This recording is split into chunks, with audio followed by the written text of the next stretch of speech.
Congress party మంత్రులు, ప్రభుత్వంలో ఉన్నటువంటి మంత్రులు వాళ్ళ బాధ్యతను మర్చిపోయి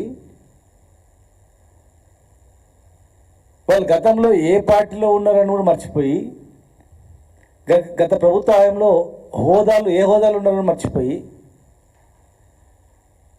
రాజకీయాలకు ఒక విలువలు లేకుండా ఇష్టానుసారంగా మాట్లాడేది చాలా బాధాకరం.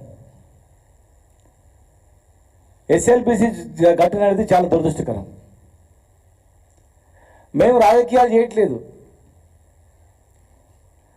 రాజకీయాలు చేయదలుచుకుంటే సంఘటన జరిగిన రోజే గగ్గోలు పెట్టేవాళ్ళం. సంఘటన జరిగిన రోజే అక్కడ వెళ్ళి రాజకీయం చేసేవాళ్ళం. వాళ్ళు బతకాలి, సహాయ చర్యలు చేపట్టాలి, ఇబ్బందులు కలగొద్దని ఒక్క మాట కూడా మాట్లాడకుండా 6 రోజులు సమయం పాటించడం. ఒక్క మాట మాట్లాడలేదు. వాళ్ళు ఎప్పుడైతే రాజకీయం చేసిందో అప్పుడు మాట్లాడాల్సి వచ్చింది. నిన్న మేము పోయి చూసిన తర్వాత ఎంత బాధ కలిగిందంటే,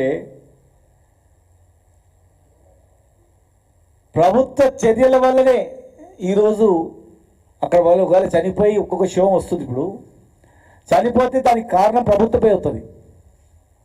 ప్రత్యక్ష సాక్ష్యాలు మేము కలిసినాం. నిన్న ఆ రోజు నైట్ డ్యూటీ చేసిన వాళ్ళని కలిసినాం. నైట్ డ్యూటీ దిగిన తర్వాత మీరు పోవద్దు, కూలుతుంది, పోవద్దు అని చెప్తే ఏం కాదు నడుస్తూనే ఉంటుంది ఇట్లా అని చెప్పి పంపిన సంఘటన పోయిన తర్వాత ప్రత్యక్షంగా కూలుతుంటే పక్కన ఉన్నటువంటి వాళ్ళు కూడా కలిసినాం. నిన్న చాలా టీవీలు కూడా, TV9 కావచ్చు, అన్ని ఛానళ్ళు కూడా ప్రత్యేకంగా వాళ్ళతో మాట్లాడేటప్పుడు వాళ్ళే ప్రత్యక్షంగా వాళ్ళు లైవ్ కూడా తీసుకున్నారు. ఈటీవీ, ABN, టీ న్యూస్ వాళ్ళందరూ కూడా. మేము సీక్రెట్గా ఏం లేదు అక్కడ. 42 మంది రాత్రి డ్యూటీ చేసి వచ్చేటప్పుడు రాత్రి కూలుతుంది, నీళ్ళు వస్తున్నాయి, శబ్దం వస్తుంది, మీరు పోవద్దు అని చెప్పి మార్నింగ్ డ్యూటీ పోయే వాళ్ళని వాళ్ళు హెచ్చరించారు. అధికారులు కూడా చెప్పారు. చెప్పిన కనీసం 10 నిమిషాలు ఆగితే కూడా బతికేవాళ్ళంట వాళ్ళు. 10 నిమిషాలు, 5-10 నిమిషాలు ఆగితే కూడా. బయటికి వచ్చిన వాళ్ళు మాకు చెప్పారు భయంకరమైన శబ్దాలు వస్తున్నాయి అని చెప్పి, నీళ్ళు వస్తున్నాయని. అయినా పంపించారు. పంపిన తర్వాత పోయి ఒక 2 మీటర్లు 3 మీటర్ల దూరంలో ఉండి శబ్దం రాగానే బయటకి ఉరికొచ్చిన వాళ్ళతో కూడా మేము మాట్లాడాం. వాళ్ళు అక్కడ పోయి ట్రైన్ దిగి డ్యూటీ దిగగానే నీళ్లు ఛాయ్ తాగుతామంటే కూడా తొందర పెట్టారు. ఒక 5-10 నిమిషాలు ఛాయ్ తాగి నీళ్ళు తాగితే కూడా అది పడిపోతుంటే మేము బయట నుంచి బయట వచ్చేవాళ్ళం. సార్, మేము దిగి 5 నిమిషాలు కూడా మమ్మల్ని ఉండనీయలేదు. మేము దిగి లోపలికి పోయినాం. లోపలికి పోయిన వాళ్ళు 8 మంది అక్కడనే పడిపోయినరు, అక్కడనే ఇరుక్కపోయినరు. బయట వచ్చిన వాళ్ళు మేము బయటకు వచ్చినామని. ఈ సమయం 6 రోజులైనాక కూడా 30 మంది తీయలేదు. మేము ప్రత్యక్షంగా చూసినాం. ఒక 10-15 గంపల మట్టి, పచ్చి మట్టి వచ్చింది. దీనికి ఏ విధమైన సవాల్కైనా మేము సిద్ధం. అక్కడ ప్రత్యక్షంగా సిబ్బంది కూడా ఉన్నారు. రమ్మంటే రేపు వస్తాం మేము. 6 రోజులకు మీరు 6 గంపల మట్టి తీసి సహాయ చర్యలు ఎక్కడ కూడా మీరు చేస్తున్నారు నామమాత్రంగా, కానీ ఆశించిన ఫలితాలు లేవు అక్కడ. ఆశించినంత ఆ బెల్ట్ మూవింగ్ బెల్ట్ మొత్తం కూడా ఆగిపోయింది. దాని మరమ్మతులు చేయలేదు. మీరు వస్తున్నారు, గెస్ట్ హౌస్లో కూర్చుంటున్నారు.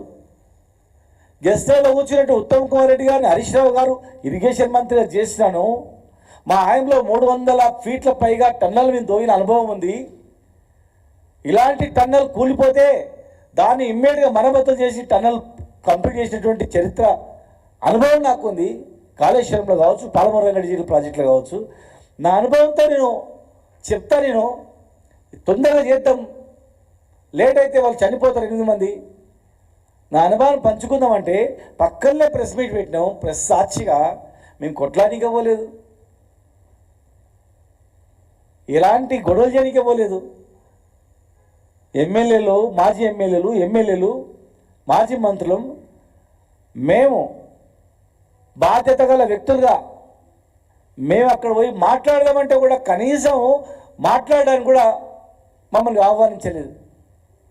మేము పల్లెత్తు మాట కూడా లేదు. వారికి టైం అవుతుంది, మాకు తెలుసు. హెలికాప్టర్ మళ్ళీ 5:30కు వెళ్ళాలా. వచ్చిర్రు, ఉదయం హెలికాప్టర్లు వచ్చిర్రు, గెస్ట్ హౌస్లోనే ఉన్నారు వాళ్ళు. మళ్ళీ 5 గంటలకు హెలికాప్టర్ లేవాలి, చీకటి అయితే నడవదు, ముందు పోయి మాట్లాడదామని చెప్పి మేము పోయినాం. అయినా మమ్మల్ని లెక్క చేయలేదు, పిలవలేదు, మాట్లాడలేదు. మాట్లాడకపోగా ఇవాళ జూపాలి కృష్ణారావు గారు ఏమంటారంటే, ఆయన మొన్నటి వరకు మా గవర్నమెంట్లే ఉన్నాడు. ఆయన మంత్రిగా ఉన్నప్పుడు, హరీష్ రావు గారు మంత్రిగా ఉన్నప్పుడు మేము అక్కడ పోయినాం. ఆయన మాట్లాడతాడు 200 మీటర్లు కూడా దవ్వలేదని. దానికి మరి దేనికైనా సిద్ధమా వారు? రాజకీయాల నుంచి వారు తప్పుకుంటారా, లేకపోతే హరీష్ రావు గారు తప్పుకుంటారా? మేమందరం తప్పుకుంటాం. మా తప్పు అయితే వారు తప్పుకోమనండి, మంత్రి పదవిని తప్పుకోండి, లేదా రాజకీయాలు మేము తప్పుకుంటాం. 12 కిలోమీటర్లు టన్నెల్ మేము తోగినాం. వారు మంత్రిగా ఉండి వారు కూడా వచ్చిండ్రు. అంటే ప్రాజెక్టుల మీద ఎంత అవగాహన ఉంది చెప్పండి వాళ్ళకు. 12 కిలోమీటర్లు అంటే 12,000 మీటర్లు. 12,000 మీటర్లు మేము తవ్వితే 12 మీటర్లు కూడా తవ్వలేదు అంటారు. 200 మీటర్లు కూడా తవ్వలేదని చెప్తారు. మరి 12 మీరు అన్న ప్రకారము 200 మీటర్లు కూడా తవ్వలేదు అన్నారు కదా. మేము 200 కాదు 12,000 మీటర్లు తవ్వినాం. దానికి మీరు సిద్ధమా? మీరు 3,300 రూపాయలు ఖర్చు చేస్తే మేము 3,900 రూపాయలు ఖర్చు చేసినాం. 900 కోట్లు, 3,300 కోట్లు మీరు ఖర్చు చేస్తే 9 సంవత్సరాల్లో మేము కరోనా 2 సంవత్సరాలు వచ్చినా, 2 సంవత్సరాలు కరోనా వచ్చినా, ఆర్థికంగా ఇబ్బందులు ఉన్నా మేము ఆ ప్రాజెక్టుకు 3,900 కోట్లు ఖర్చు చేయడం జరిగింది.